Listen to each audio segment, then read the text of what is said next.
Today, I'll tell you a story so intense it turned love into a battlefield beneath the wide skies of the American frontier. This was a place where cattle ruled the land, guns enforced justice, and destiny waited patiently for the moment to strike.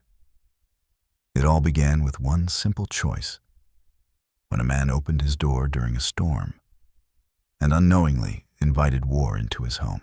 Before we kick off this adventure, don't forget to hit like on the video and let us know in the comments where you're watching from. They called him the King of Montana, a man who owned more land than the Almighty himself, and a heart colder than a Rocky Mountain winter.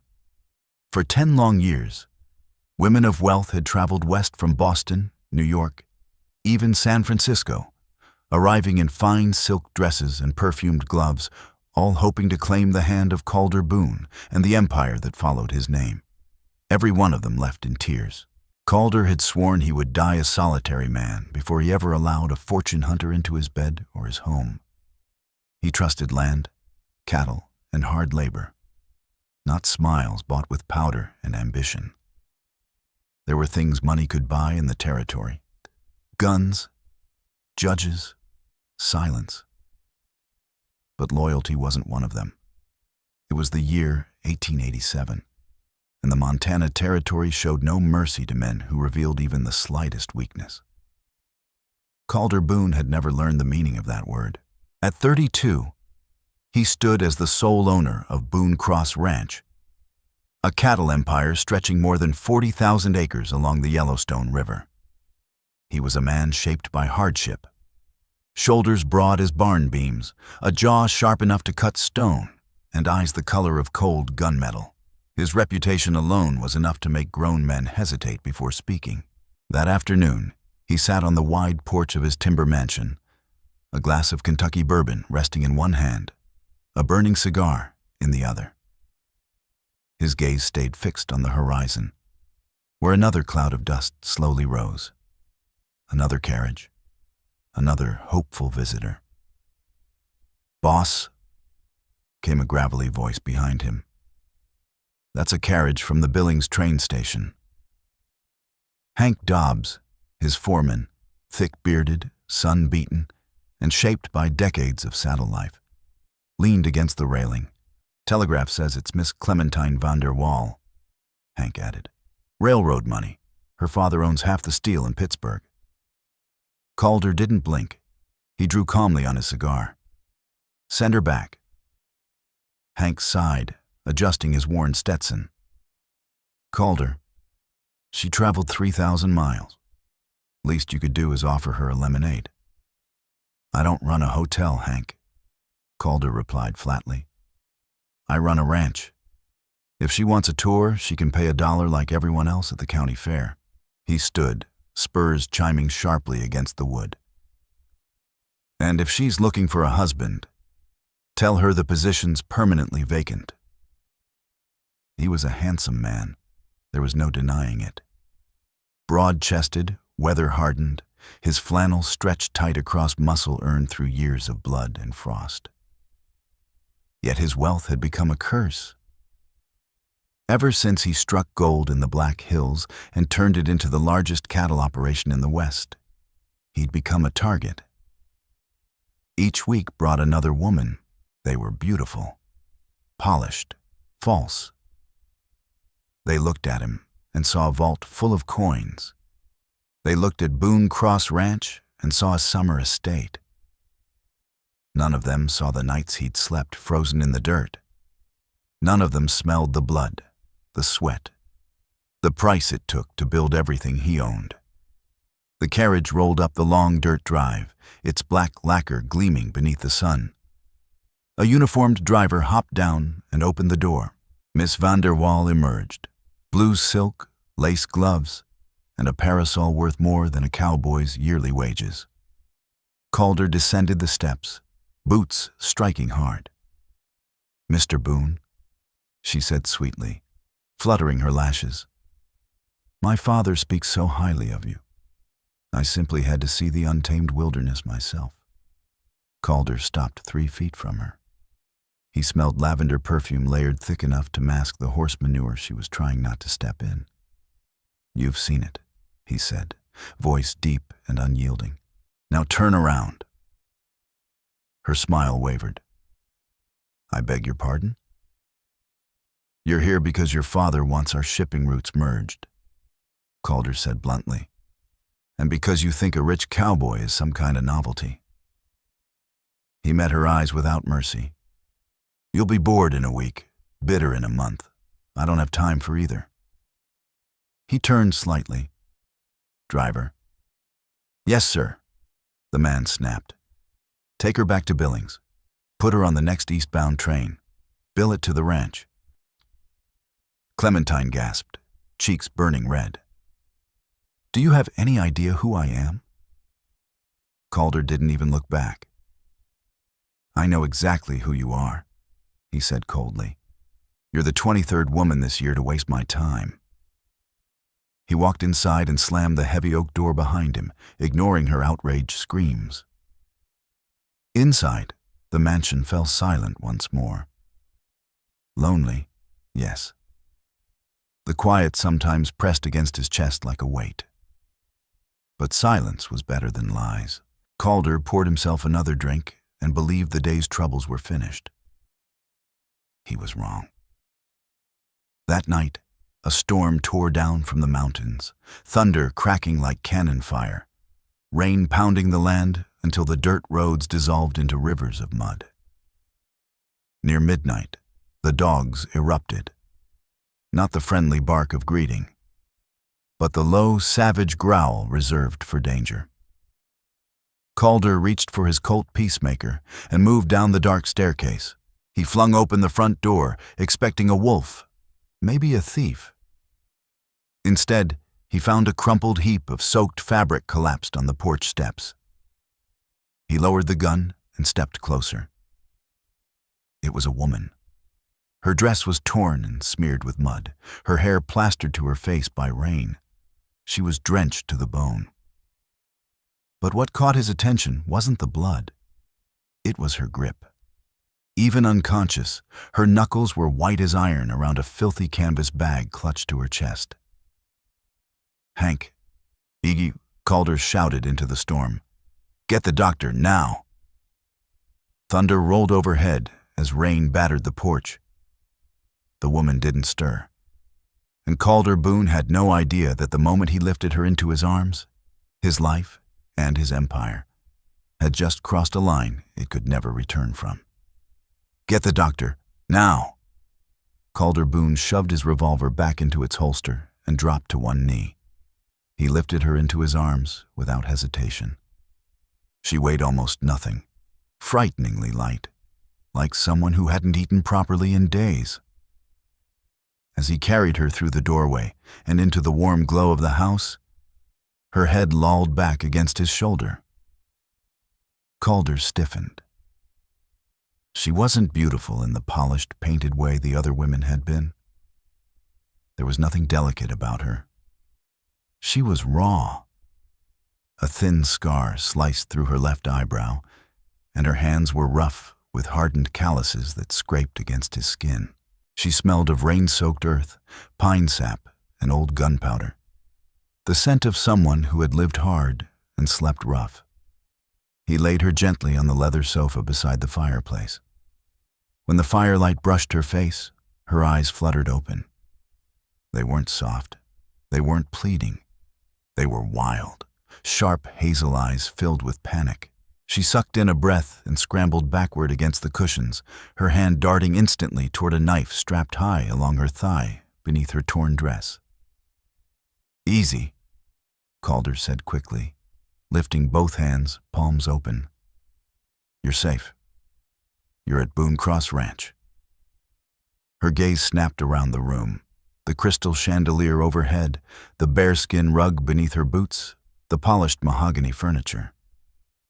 Most women looked at such things with hunger. She looked at them with fear. "I can't be here," she rasped, her voice raw and broken. She tried to stand and collapsed. Calder caught her before she hit the floor. You're not going anywhere in this storm, he said firmly.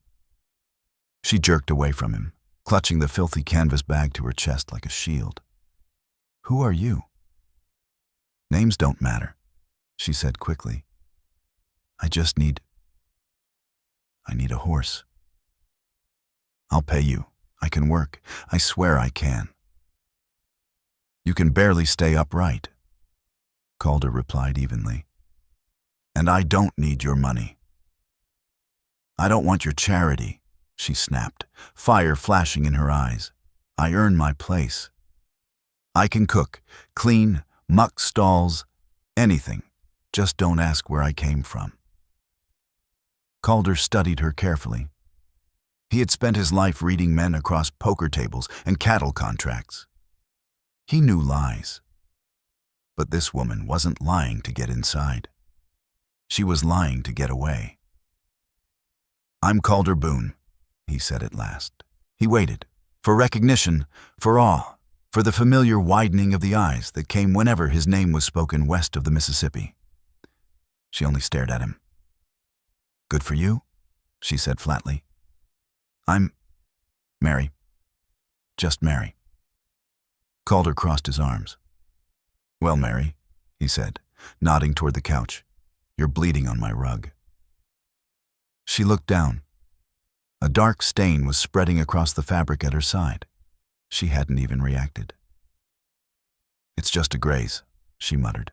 From what? She lifted her eyes, and for a brief second, the hardness slipped. Beneath it lay exhaustion, so deep it made his chest tighten.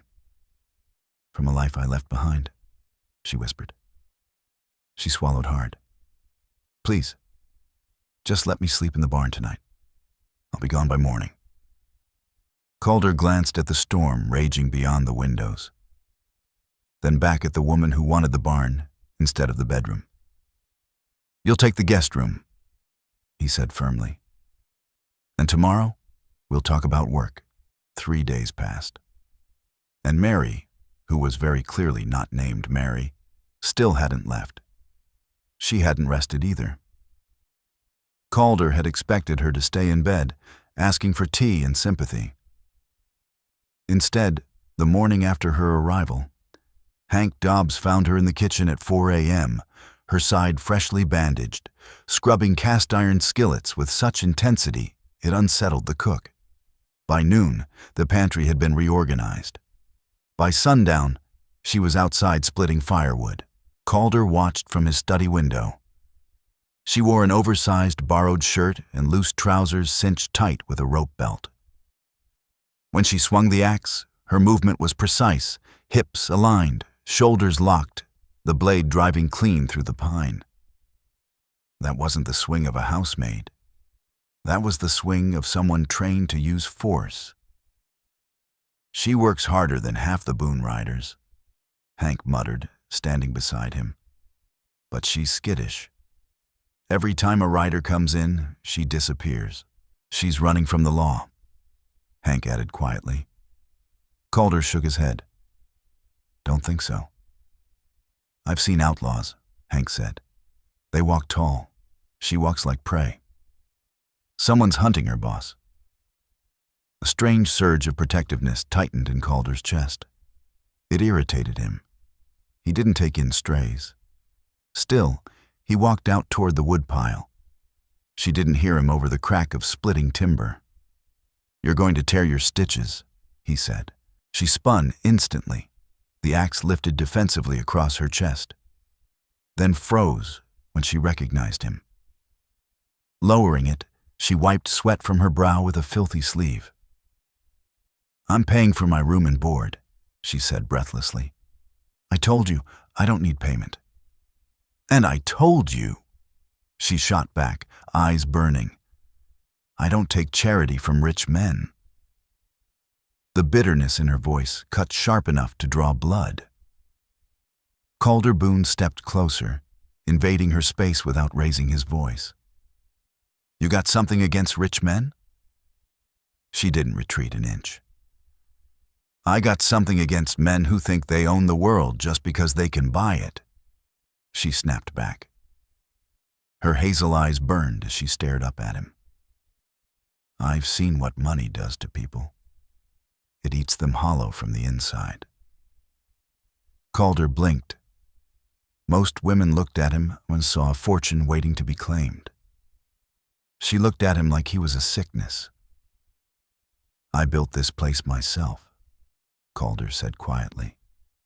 Dug the post holes, branded the herd, slept on frozen ground to make Boone Cross Ranch stand. Then don't pretend you know me, she fired back. And don't pretend you own me just because you dragged me out of the rain. The air between them tightened like a drawn wire. It had been years since anyone had spoken to Calder Boone without fear or flattery. The feeling was dangerous. Fine, he said at last. You want work? The cook quit last week. The job's yours. She blinked. $5 a week, room and board included, he continued. But you eat with me. She hesitated. I eat in the kitchen. You eat at the table, Calder replied. That's the deal. Silence stretched.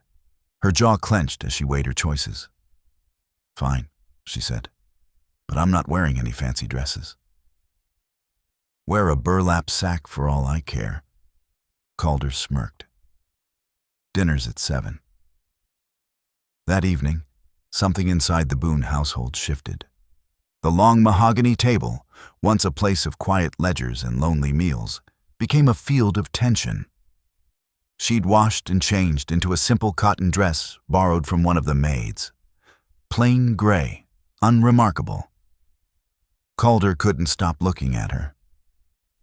So, he said, cutting into his steak. Where you from, Mary?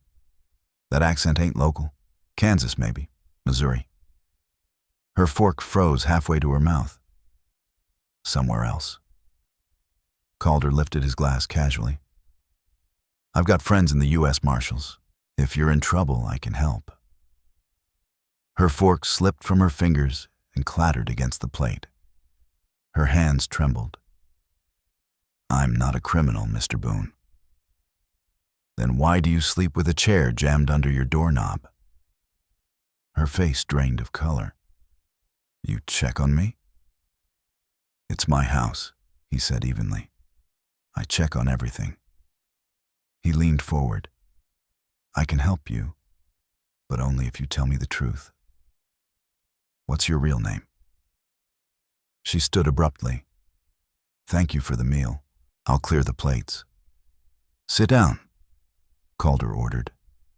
I'm your employee, not your prisoner, she snapped. You're a woman alone in the territory with a bullet graze and a false name, Calder replied. You really think you're safe if whoever did that finds you here? If he finds me, she said coldly, I'll kill him. The room went dead silent. Your husband? Calder asked quietly. She looked away, breathing uneven. Of course it wasn't the law. It was a man, a powerful one, she whispered, staring into the fire. He's got men everywhere. If he knows I'm here, he won't just come for me. She swallowed. He'll burn your ranch to the ground just to make a point. Calder took a slow drink of wine, his eyes darkening. He thought of the countless women who wanted his money, and now a woman trying to protect him by leaving. Let him come, Calder said calmly. She stared at him, confused. You don't understand. He owns judges, half of them in St. Louis. He's not in St. Louis anymore, Calder replied evenly. He's in Montana. And in Montana, he added, we don't buy judges. He stood and crossed to the liquor cabinet. We buy Winchesters.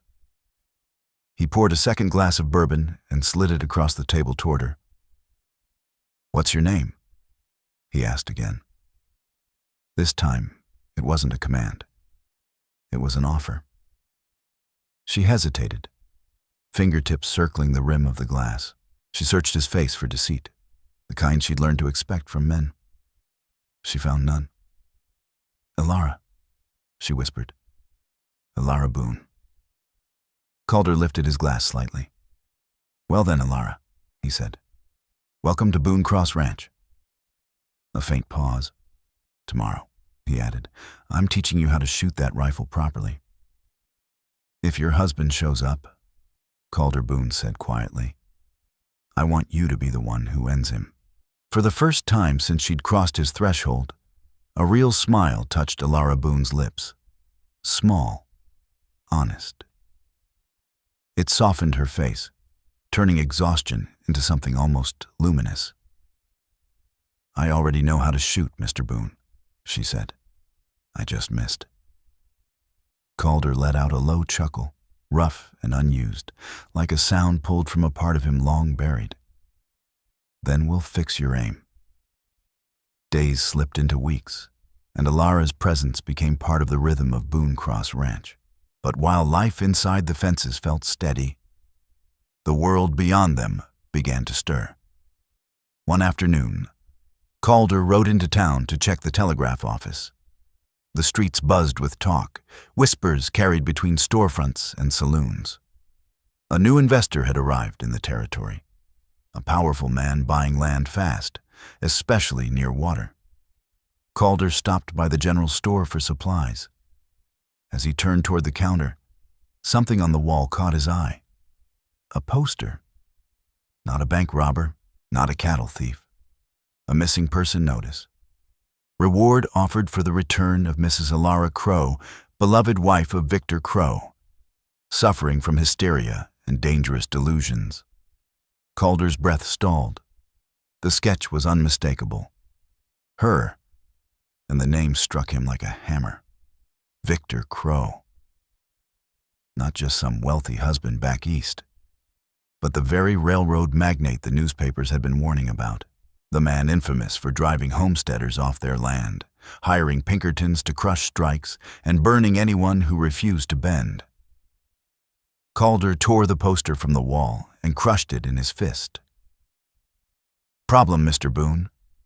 the shopkeeper asked nervously. "No," Calder replied, his voice deadly calm. "Just clearing trash." He stepped back into the sunlight, his hand resting on the grip of his revolver. Crow was looking for her, and he was coming to Montana. Calder mounted his horse and rode hard for home. He had sworn never to fall for anyone, had built walls of gold and bitterness to keep the world at bay. But as he rode, images surfaced unbidden. Ilara laughing in the kitchen with Hank Dobbs, the way she never once looked at his money, only at the man standing in front of her. The walls had already cracked. War was drifting toward the valley, and for the first time in his life, Calder Boone had something worth more than every head of cattle he owned. The crumpled poster burned in his saddlebag as he rode. He wasn't sheltering a runaway. He was sheltering the claimed property of one of the most ruthless industrial tyrants in the nation. When he crested the ridge overlooking Boone Cross Ranch, he spotted her in the corral. Ilara was breaking a stubborn Mustang. Dust swirling around her, hair torn loose from its braid, laughter ringing out as the horse bucked beneath her. Pure freedom. Calder's chest tightened. Victor Crow wanted to cage that laugh behind velvet walls in St. Louis. Calder rode straight into the corral, dismounting before his horse had fully stopped. Ilara saw his face, and her smile vanished. She slid off the Mustang and backed away slowly, sensing the storm behind his eyes. "Calder, what's wrong?" He didn't answer. He pulled the wrinkled poster from his saddlebag and pressed it flat against the fence rail. The color drained from her face. She stared at the sketch, at the words hysteria and delusions printed beneath her name. "It's a lie," she whispered, her voice shaking. "I'm not insane." Her hands trembled. He needed an excuse, a reason to explain why I ran from his millions. Calling a woman mad makes it easy to lock her away. Calder's jaw tightened. Why didn't you tell me it was Crow? Tears welled in her eyes. Because if you knew, you would have sent me back. Her voice cracked. Everyone does. Sheriffs, judges. Crow owns them all. She shook her head bitterly. He doesn't love me, Calder. I'm an acquisition. A business deal he hasn't closed yet. She turned suddenly toward the house, panic rising, ready to grab her canvas bag and disappear into the wild again. Calder caught her arm. His grip was firm, but gentle. Let me go, she sobbed. He'll destroy you. You don't know what he's capable of. He hires men, Pinkertons, trackers, killers. If they find me here, they'll burn everything you built. Let him try, Calder said. She froze, staring up at him. What? I said, let him try. Calder pulled her close, feeling her shaking against his chest. You were right, he said softly. I thought money could buy safety. Thought this ranch was a fortress. He met her eyes. But walls don't mean a damn thing if there's nothing inside them worth defending. Fear and hope warred inside her gaze, and Calder Boone knew, without doubt, that the fight ahead would change everything. You're not running anymore, Calder Boone said quietly. Victor Crow wants a war in Montana. Then I'll give him one. After that, Calder wasted no breath on comfort or sentiment. He shifted straight into battle.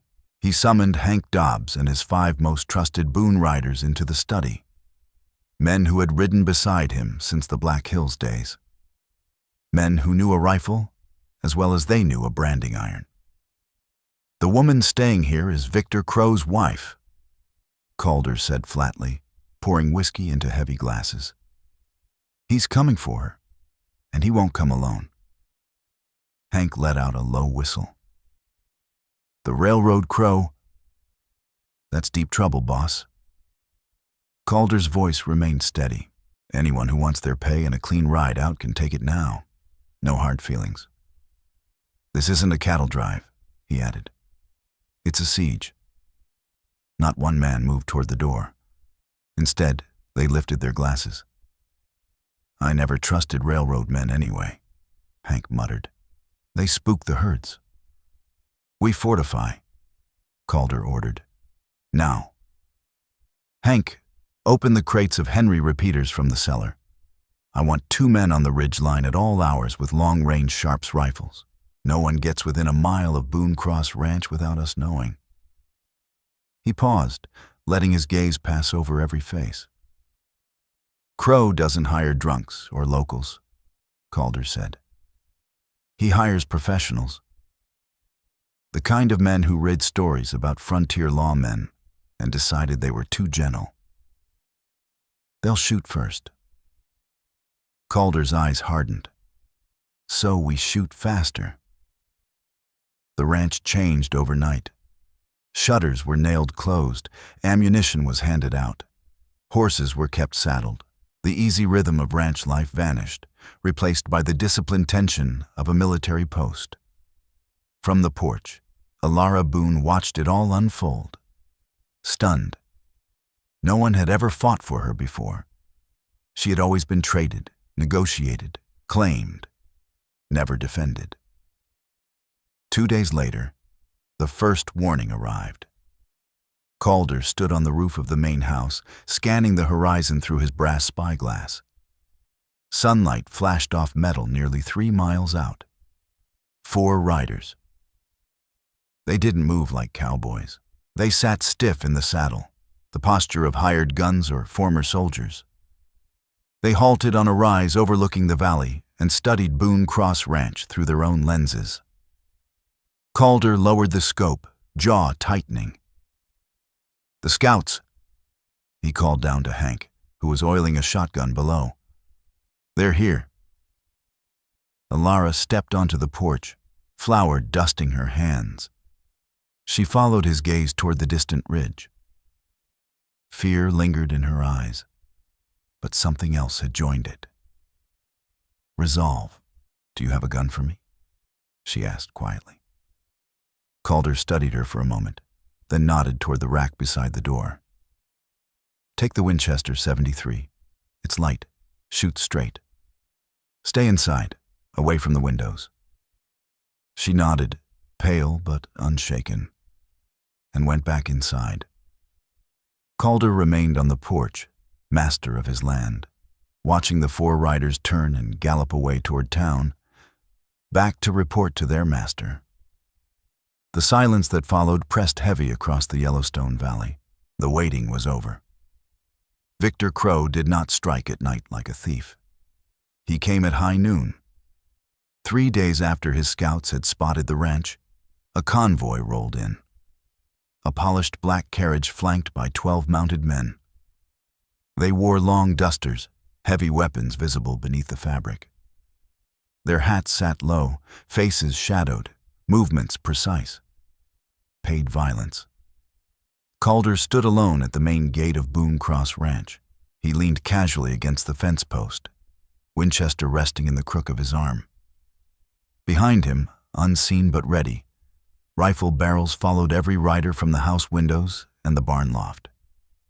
The convoy halted 20 yards out. Dust settled. The carriage door opened. Victor Crow stepped down. He looked entirely wrong beneath the open sky, dressed in a tailored gray suit worth more than Calder's best horse, silk cravat pressed spotless, bowler hat untouched by dust. His skin was pale from boardrooms and trains, his eyes black and empty of warmth. He smelled of expensive bay rum and city corruption. Crow adjusted his cuffs and approached the gate, stopping 10 feet from Calder.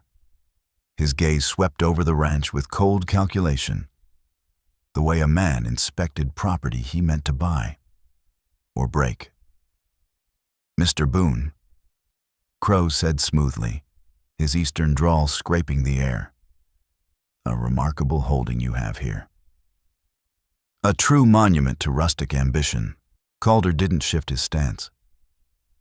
"State your business, Crow," he said, voice grinding like stone. "Then get off my land." Crow's lips curved into a thin smile that never touched his eyes. "Straight to the point," Victor Crow said smoothly. "I admire that. I'm here for my wife, Ilara."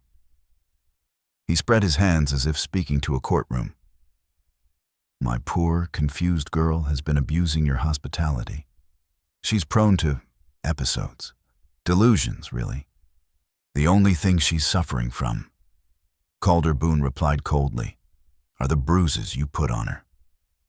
Crow's polite smile vanished. For a heartbeat, real anger slipped through the cracks. "Listen carefully, Cowboy," Crow said. "You're playing a game whose rules you don't understand. Ilara belongs to me. She is my wife, my property, under God and the law." He snapped his fingers. One of the riders tossed a heavy leather pouch at Calder's boots. It hit the dirt with a metallic jingle.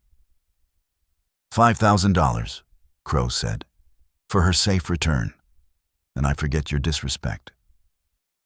Calder didn't even glance down. "Keep your gold," he said, "and get off my land. If you or your hired killers cross that fence, we open fire." Crow stared at him. He wasn't accustomed to refusal. In his world, everything had a price, people included. "Ilara!" Crow suddenly shouted toward the house, his voice carrying across the valley. "I know you're in there. Come back to your husband. End this foolishness before these simple people get hurt on your behalf." The front door creaked open. Ilara remained inside for a long second. Then she stepped onto the porch. She held the Winchester Calder had given her. Her hands trembled. But she walked down the steps anyway, stopping just behind the gate beside him. When Crow saw the rifle, the way she stood shoulder to shoulder with the rancher, something in his polished composure fractured. "Look at you," he sneered. dressed like a field hand. Have you been letting this brute rot with you in the hay? His voice dripped poison. Is that it, Alara? You prefer the stink of cattle over civilization? Alara lifted the rifle. It was heavy, but her aim was steady. I prefer a man, she said clearly, her voice echoing across the silent valley, not a monster. She swallowed once, then raised her chin. Get off this land, Victor. I'm never going back with you. I'd rather die on this dirt than rot inside your palace. Crow's eyes flicked to the rifle, then to Calder's unmoving stance, then upward to the faint glint of rifle barrels waiting in the barn loft. He was outnumbered, outpositioned. Victor Crow did not fight battles he might lose. Very well, he said softly. The venom drained from his voice, replaced by ice. You think this is finished because you have more guns today, Mr. Boone? He adjusted his bowler hat. But you're a rancher. You depend on banks, on railroads, on towns that sell your beef. You exist because civilization allows you to. His smile returned, thin and cruel. Keep her, if you wish. But you'll watch everything else you own die first. I will bankrupt you. I will starve Boone Cross Ranch until you beg me to take her back, just so you can eat. He turned sharply, climbed into his carriage, and the convoy rolled away. Calder spat into the dust beside the untouched pouch of gold. He's bluffing, Hank Dobbs muttered, lowering his shotgun. No, Calder said quietly, watching the dust cloud fade. He's not. He knows he can't win with bullets, Calder continued, so he'll use the weapons he understands best. Money, influence. The siege had begun. At first, no shots were fired, only paper. Within a week, Crow's shadow spread through the valley. Calder rode into town to finalize a loan for new Hereford breeding stock, cattle he needed to modernize the herd. The bank president, a man he'd known for 10 years, wouldn't meet his eyes. I'm sorry, Calder, the man muttered. The loan committee denied it. Market volatility. Beef prices are the highest they've been in 5 years, Calder snapped. The banker sighed. Crow threatened to pull his deposits. He looked away. I've got a family. I can't fight railroad money. You should give the woman back. It didn't end there. The general store suddenly ran short on flour and coffee when Hank went for supplies. The blacksmith was too busy to shoe Boone horses. Crow had turned the town Calder helped build against him through fear, favors, and bribes. Back at the ranch, the tension thickened. The Boone riders grew restless, unable to ride into town without being followed by Crow's men now loitering on every corner. Then one evening, Calder walked into the barn and found Alara Boone kneeling beside her small canvas bag, quietly packing. Calder Boone seized the canvas bag from her hands. Where do you think you're going? I'm ruining you, Alara Boone cried, her eyes red and swollen from tears. He's strangling this ranch, Calder. The men are scared. The bank cut you off. She swallowed hard. I won't let you lose everything because of me. If I go back to him, he'll leave you alone. Calder hurled the bag into a pile of hay. He grabbed her shoulders, shaking her just enough to make her look at him. Listen to me, he growled. I spent 10 years building a fortune because I thought it would make me untouchable. His jaw tightened. I was wrong. All it did was make me alone. Crow thinks he can starve us out, Calder continued. But we've got 4,000 head of cattle. We've got water. We've got meat. We can last a damn sight longer than his patience. He pulled her into his arms, fingers knotting in her hair, And for the first time, he kissed her. It wasn't tender. It was desperate. Anger, fear, and the sudden terrifying truth of how much he needed her collided all at once. Alara clutched his shirt like it was the only solid thing left in the world and kissed him back just as fiercely. When they finally broke apart, breath ragged, Calder pressed his forehead to hers. "We don't fold," he whispered harshly. "We raise. Tomorrow we stop defending. Tomorrow we hit Crow where it hurts." The plan was madness, but desperation had a way of forging the boldest ideas. Victor Crow controlled the Billings spur line. He'd bribed the station master to refuse Boone beef cars outright. No rail shipment meant no payment. No payment meant foreclosure on Boone Cross Ranch within the month. Before dawn, Calder gathered his men in the bunkhouse. The air was sharp with sage and wet earth. "Crow thinks he's got us boxed in," Calder said to the 20 Boone riders standing before him. "He owns the tracks here, but he doesn't own the Union Pacific Spur in Casper, Wyoming." A murmur rippled through the room. "It's 200 miles south," Calder continued. "Badlands, rough water, open territory. Everyone understood what that meant. Moving 3,000 head of cattle that far in good weather was brutal. With Crow's private guns hunting them, it bordered on suicide. "I can't order you to ride with me," Calder said quietly. "This ain't a job anymore. It's a war. Any man who wants to stay behind and guard the house, no shame in it." Hank Dobbs spat tobacco into the spittoon. "Hell, boss," he muttered. "Casper's got better whiskey anyway. I'm in." One by one, the men nodded. They were loyal to the brand.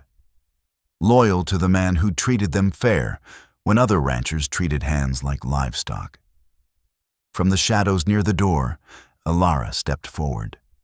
She was dressed for riding, denim trousers, heavy coat, a wide-brimmed hat pulled low. A bandolier of ammunition crossed her chest. "I'm riding too," she said. "Alara, no," Calder started. "It's too dangerous." "You want me to stay here?" she challenged. "Crow will burn the house down with me inside." She lifted her chin. "This is my fight." "You're risking your life for me," she continued. "I'm not sitting on a porch sewing while you face bullets." Calder studied her. The frightened woman from the storm was gone. In her place stood someone carved by the West. He nodded once. "Get your horse." The drive began at first light. 3,000 cattle moving together sounded like the earth itself breaking apart. Dust climbed skyward in a column visible for miles, and Crow saw it. For the first 3 days, the attacks were subtle. Crow's gunmen appeared on distant ridges just beyond rifle range, watching. At night, they fired shots into the air, keeping the herd restless and the cowboys awake. Sleep became scarce. Nerves frayed. Calder rode point, scanning every cut of land, surviving on bitter coffee and raw will. Alara rode swing, keeping strays in line, dust coating her face beneath a bandana. She worked as hard as any rider in the outfit. On the 4th night, they camped near a shallow creek tucked into a narrow valley. The cattle shifted uneasily, lowing under their breath. "They're coming tonight," Calder murmured to Hank beside the fire. "The land opens up tomorrow. If they want to scatter the herd, this is the choke point." He was right. At 2 in the morning, the valley exploded, dynamite.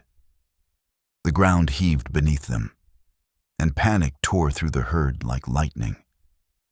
The explosion shattered the night. Terrified by the blast and the blinding flash, the cattle surged forward in blind panic. The earth trembled beneath thousands of pounding hooves. "Ride! Turn them!" Calder Boone shouted as he vaulted into the saddle. Chaos swallowed the valley, The herd became a roaring river of muscle and horn, charging straight toward the canyon's edge. If they went over, Boone Cross Ranch was finished. Calder drove his horse hard through the darkness, trusting the animal's instincts more than his own eyes. On the left flank, he spotted Elara Boone riding flat out, firing her revolver skyward, trying to swing the lead steers away. "Elara, pull back!" Calder bellowed over the thunder of hooves. "It's too tight." She couldn't hear him. She urged her horse closer, dangerously near the moving wall of cattle, waving her hat and screaming. Gunfire cracked from the cliffs above. Crow's gunmen were shooting into the herd, pushing the panic higher. Bullets hissed past Calder's head. A steer stumbled and collapsed directly in front of Elara's horse. Her mount reared violently and threw her. "Elara!"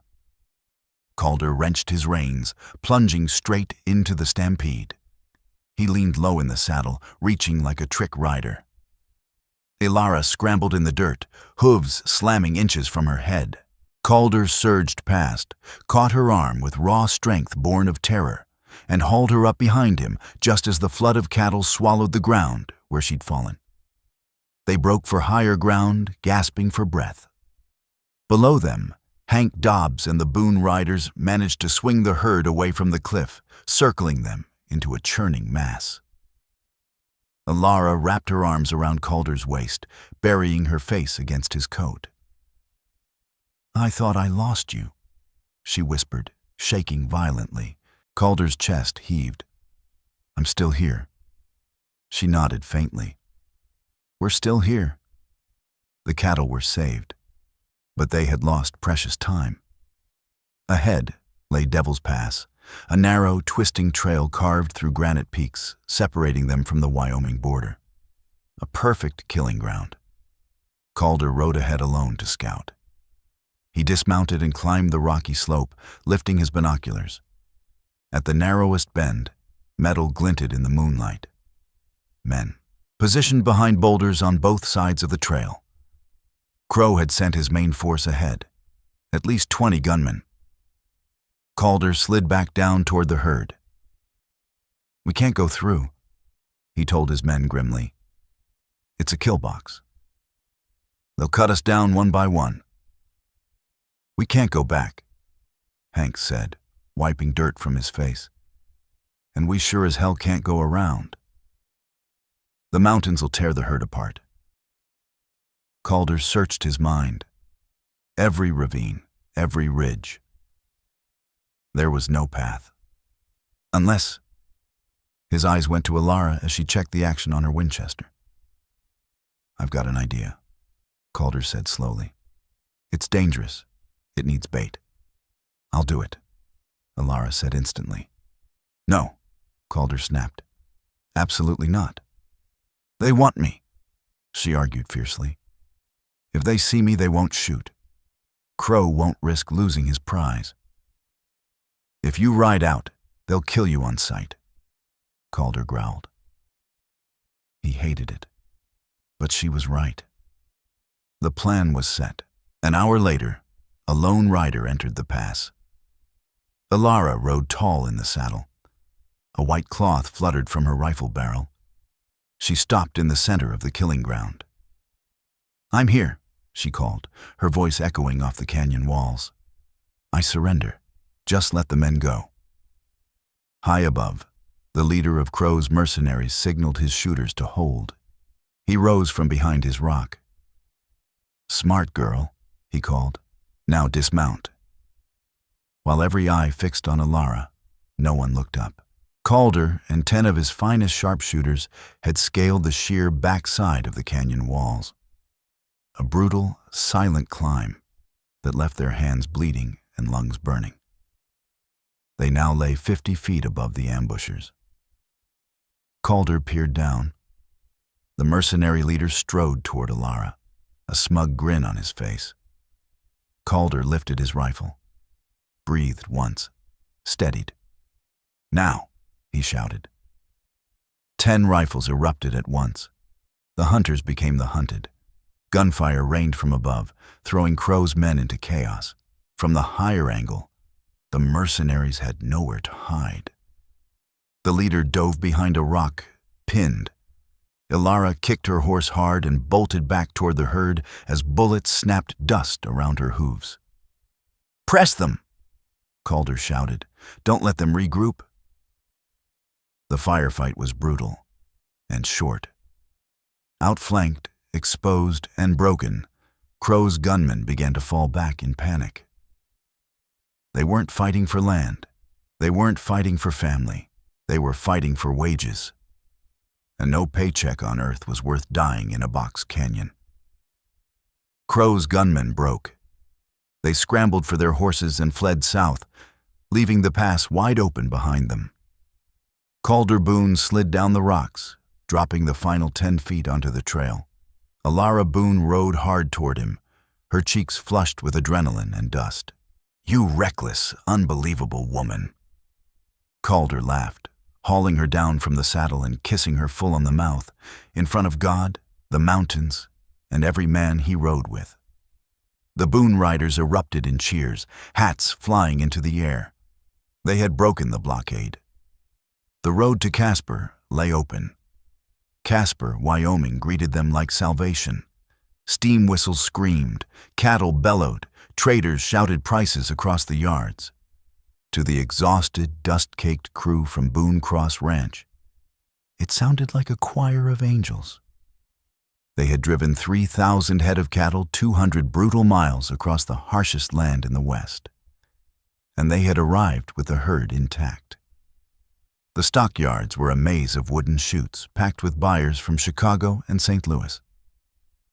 When Boone beef was inspected, there was no arguing the quality.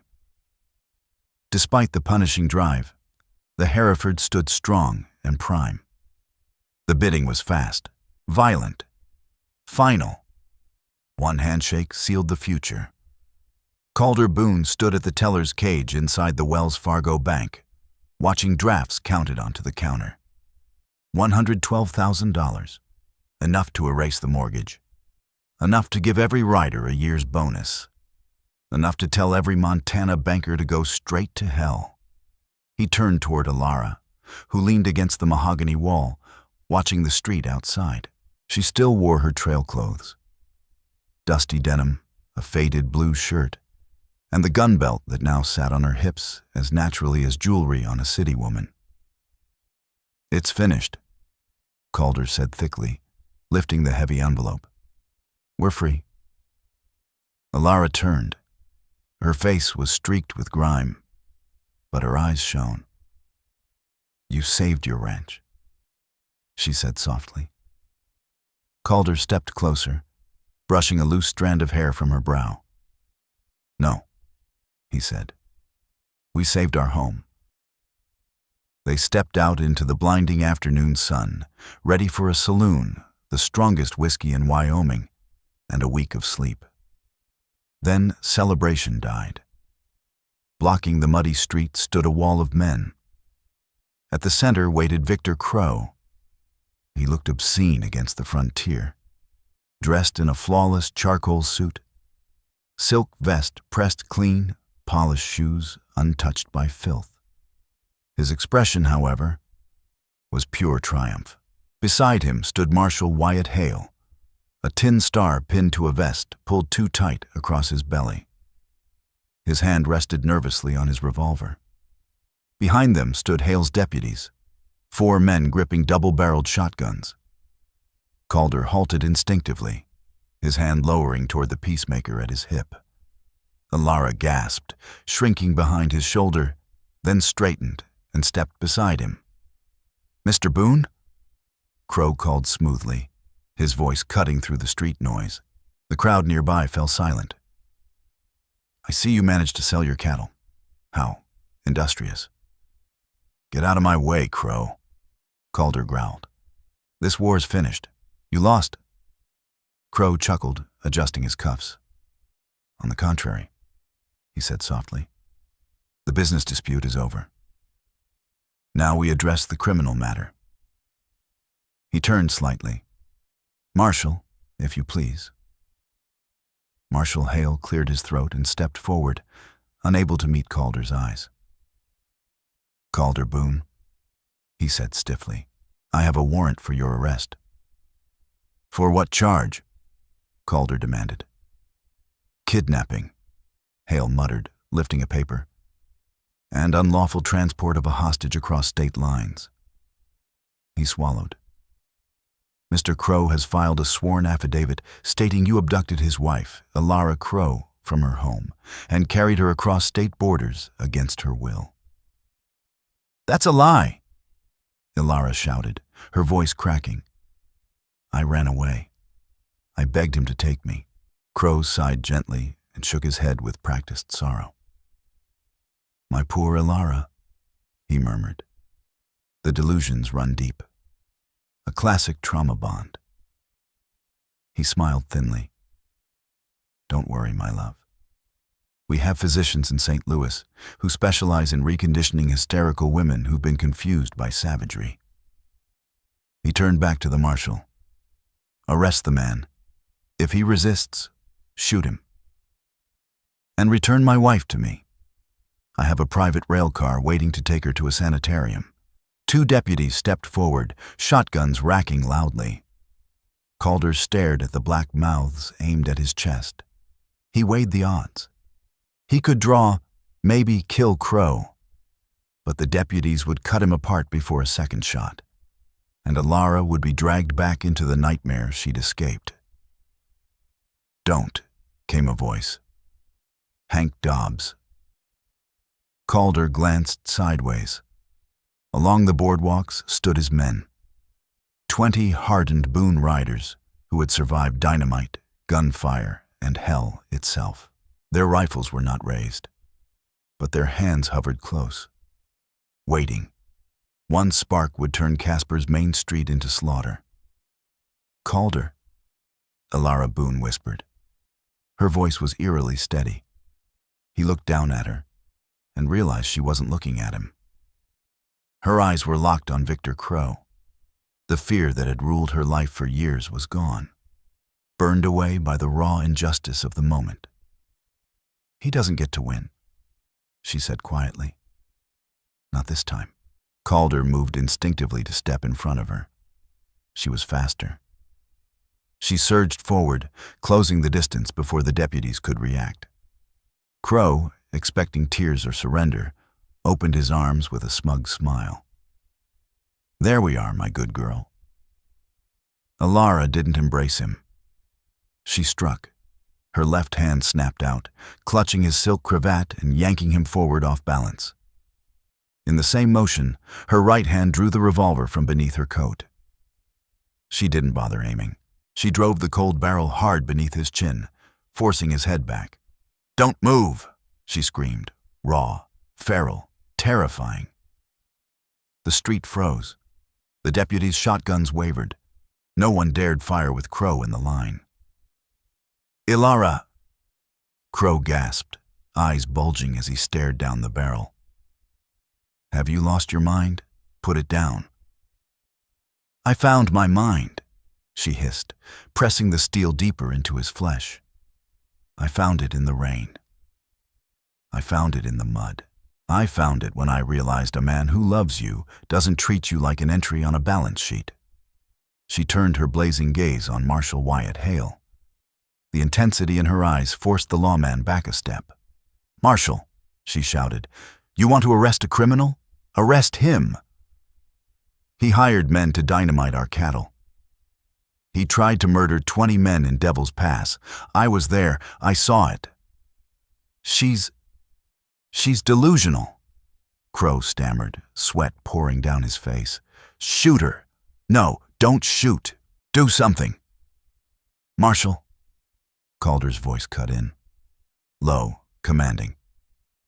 He stepped beside Ilara, one hand resting near his gun, his body shielding her back. "You're a lawman," Calder said.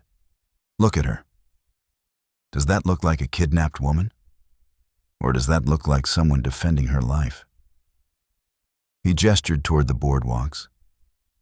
"I've got 20 witnesses who'll testify Crow's men ambushed us." We've got bodies in the canyon to prove it. If you arrest me today, you're protecting a man who ordered mass murder. And my boys? Calder added evenly. They might take issue with that. Marshal Hale looked around. He saw 20 hardened Boone riders, silent and unyielding. He saw townsfolk gathered behind them, murmuring approval. Then he looked back at Crow, sweating, trembling, a gun pressed beneath his chin. The balance shifted. The bribe suddenly felt small. Mr. Crow, the marshal said slowly, lowering his hand from his revolver. This appears to be a domestic matter. And I don't intervene in domestic disputes. What? Crow squeaked. I paid you. You paid for protection, Hale replied flatly. Not for a suicide mission. Deputies, stand down. The shotguns lowered. Alara did not. She stared into Crow's eyes, finally seeing the hollow thing beneath the power. For years, he had been her nightmare. Now he was just a man in a filthy suit, shaking. I'm not your wife anymore, she said quietly. I'm Alara Boone. And if you ever come near me, my husband, or our ranch again, I won't hesitate. She shoved him backward. Crow stumbled, slipping in mud and horse filth, crashing hard onto the street. Laughter rippled through the crowd. He scrambled up, face burning with humiliation. He searched for allies, but the marshal had already turned away. Alara stood firm, revolver steady, anchored beside the man she loved.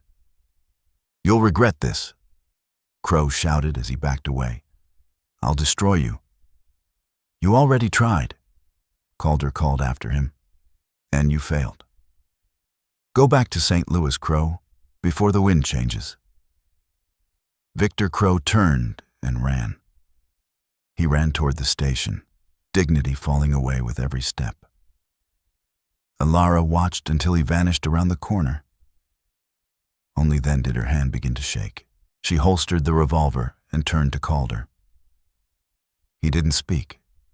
He simply pulled her into his arms, holding her so tightly it stole the breath from her lungs. She buried her face against his chest and sobbed. Not from sorrow, but from the release of a lifetime spent in fear. It's over, she whispered. And for the first time, it truly was. Calder Boone lowered his voice against her hair. Let's go home. 6 months later, Boone Cross Ranch was no longer just land and cattle. It had become a legend. The wedding of Calder Boone and Alara Boone was spoken of across the territory as the event of the decade. They didn't wed beneath stained glass or inside stone walls. They stood beneath open sky, in the wide valley where wind and sunlight carried their vows. Alara wore no silk. She chose white lace, simple and strong, with her Winchester resting beside the altar. Folks said the king of Montana had finally found his queen, not a woman who chased his fortune, but one who was willing to stand in front of gunfire to protect it. Together, they built something stronger than money. A legacy no storm could wash away. No outlaw could steal. No railroad tycoon could ever crush. Finally, let me send my deep thanks to you. We appreciate you more than you think. If this tale stirred something deep inside, we invite you to remain part of this frontier of memories. More true stories of honor, compassion, and destiny are waiting for you here. Subscribe, share, comment, and thank you for writing with us today. Aviso legal barra disclaimer. Our content is designed for artistic and entertainment purposes and may reinterpret historical themes using fictional touches. We apply AI tools thoughtfully, only to support production, while keeping human supervision over editing, emotional tone, and narrative coherence. We always comply with regulatory guidelines for AI-based media and avoid deepfake practices or identity manipulation. All supporting components remain legally sourced. Please ask for authorization before sharing or adapting any segment. Your respect makes it possible for us to continue telling meaningful stories.